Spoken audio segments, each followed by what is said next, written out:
समग्र कृषि सूचना विभाग अन्नपूर्णा एग्री स्पेस में स्वागतम सुस्वागतम।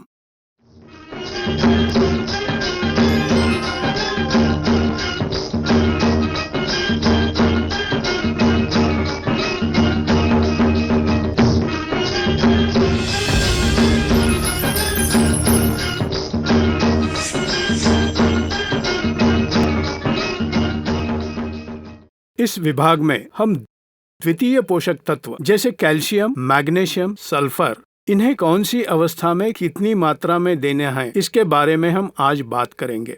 पौधे के जीवन को 3 अवस्था में विभाजित किया है: विकास अवस्था, पुष्पधारणा अवस्था और फलधारणा की अवस्था। हम प्रथम पोषक तत्व जैसे नाइट्रोजन, फास्फोरस और पोटेशियम का कैसा उपयोग करते हैं ये पिछले विभाग में हम जान चुके हैं।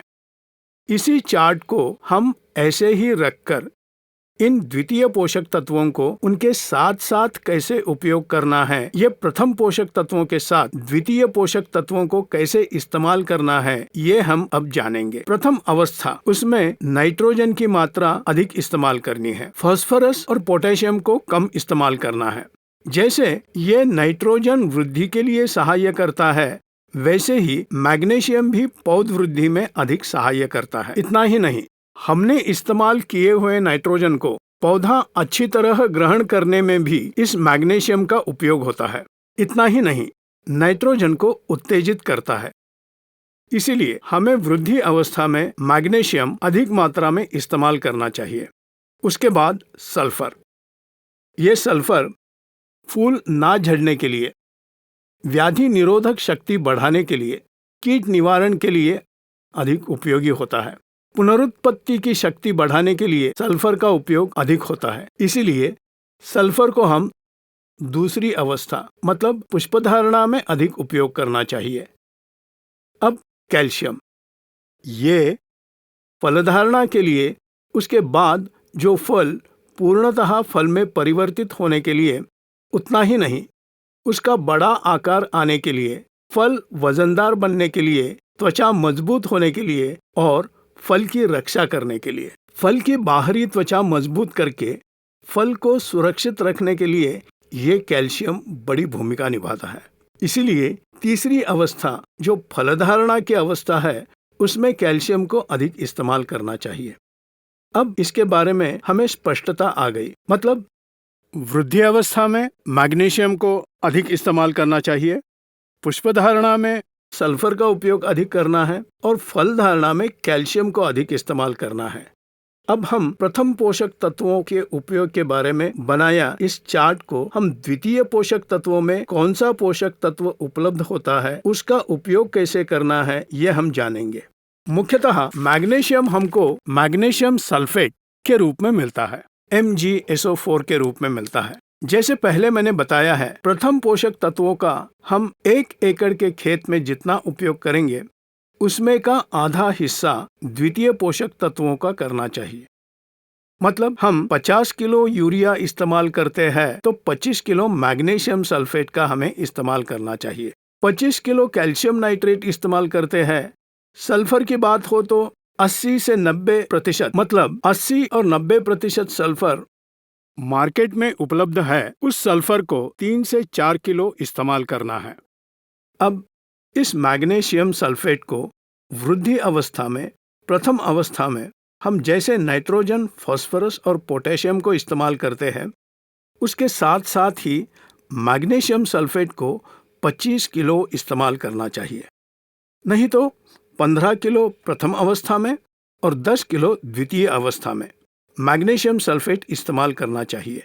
इसे इस तरह भी इस्तेमाल कर सकते हैं क्योंकि द्वितीय पोषक तत्वों का जीवन काल अधिक होता है जो क्षारों में नहीं बदलते। इतना ही नहीं, प्रथम पोषक तत्वों को और सूक्ष्म धातुओं के बीच कुछ भी कार्य किए बिना रहते हैं क्योंकि सूक्ष्म धातु अन्य प्रक्रिया में शामिल ना होने के लिए प्रथम पोषक तत्व उन्हें दबाते हैं। इतना ही नहीं, ये सूक्ष्म धातु भी प्रथम पोषक तत्वों को दबाते रखते हैं ताकि वो जीवन प्रक्रिया नहीं कर सकेंगे। लेकिन इनके बीच जो द्वितीय पोषक तत्व है वो इस कार्य को रुका देते हैं। इसकी वजह से जिस किसी का जीवन कार्य का मार्ग है वो ठीक से होता है। इसलिए द्वितीय पोषक तत्वों में आधा भाग इन प्रक्रिया को रुकाने में लगता है। बचा हुआ आधा भाग पौधे के जीवन प्रक्रिया में सहभाग लेते हैं। इसीलिए द्वितीय पोषक तत्वों का इस्तेमाल जरूर करें। तो पहली अवस्था में मैग्नीशियम को 25 किलो, दूसरी अवस्था में सल्फर 80 से 90% मतलब 80% या 90% उपलब्ध होता है, उसको 3 से 4 किलो इस्तेमाल करना है। तीसरी या फलधारणा अवस्था में कैल्शियम नाइट्रेट के रूप में हमें कैल्शियम मिलता है, उसे 25 किलो इस्तेमाल करना चाहिए। अगर हम हर अवस्था में इसका उपयोग करना चाहे तो थोड़ा इधर उधर करके भी इस्तेमाल कर सकते हैं। मतलब प्रथम अवस्था में मैग्नीशियम सल्फेट को 15 किलो इस्तेमाल करके दूसरी अवस्था में 10 किलो इस्तेमाल कर सकते हैं, नहीं तो एक ही बार प्रथम अवस्था में ही 25 किलो इस्तेमाल कर सकते हैं। इसी तरह सल्फर को भी 80 से 90% होता है, उसके प्रथम अवस्था में 1 किलो, द्वितीय अवस्था में 3 किलो इस्तेमाल कर सकते हैं, और वो भी बिना किसी समस्या। इस तरह कैल्शियम नाइट्रेट को भी प्रथम और द्वितीय अवस्था में 2-2 किलो की मात्रा में उपयोग करना है।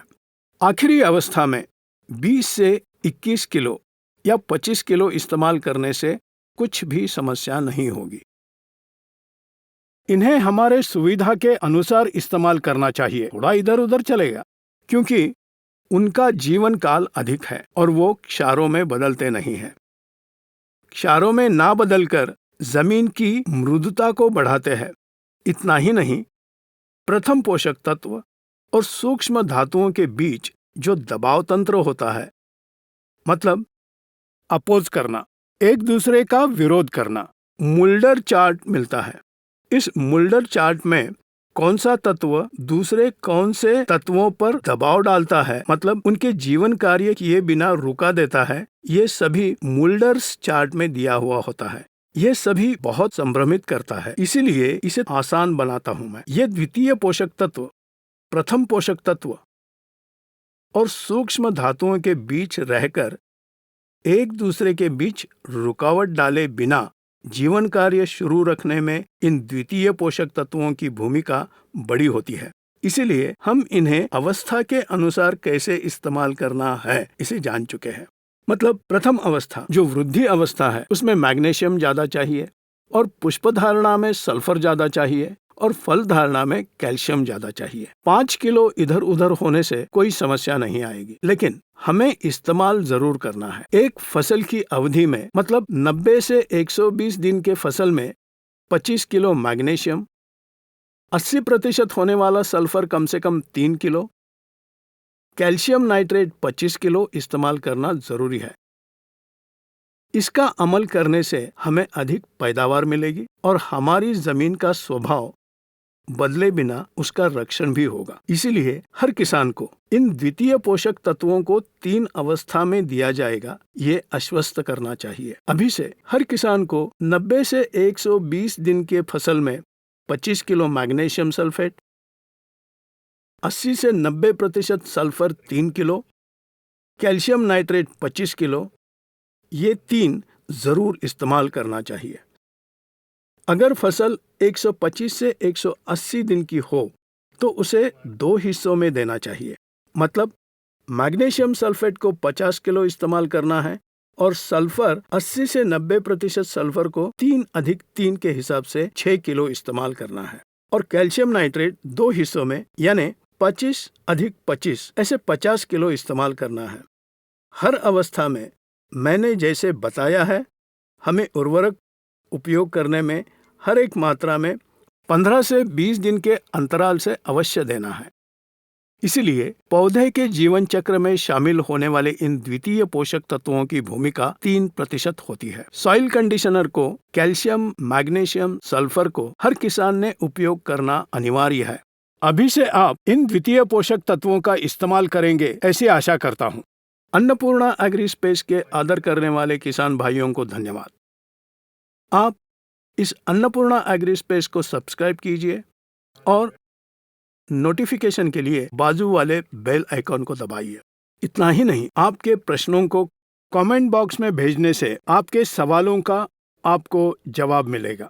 अभी तक बहुत से किसान आप स्पष्टीकरण दे रहे हैं तो कुछ भी शंका नहीं है ऐसा स्पष्ट बता रहे हैं। इस तरह उनकी फसल की समस्या लिखकर कमेंट्स में भेज रहे हैं। इन सभी कमेंट्स को मैं उसी वक्त जवाब दे रहा हूँ। कौन सा उत्पाद कितनी मात्रा में देना है ये बता रहा हूँ। इसी तरह हर किसान को आपके सवालों को या आपके खेत या फसल की आवश्यकता क्या है वो आप कमेंट बॉक्स में बताइए। मैं आपके सवालों का जवाब दूंगा। धन्यवाद।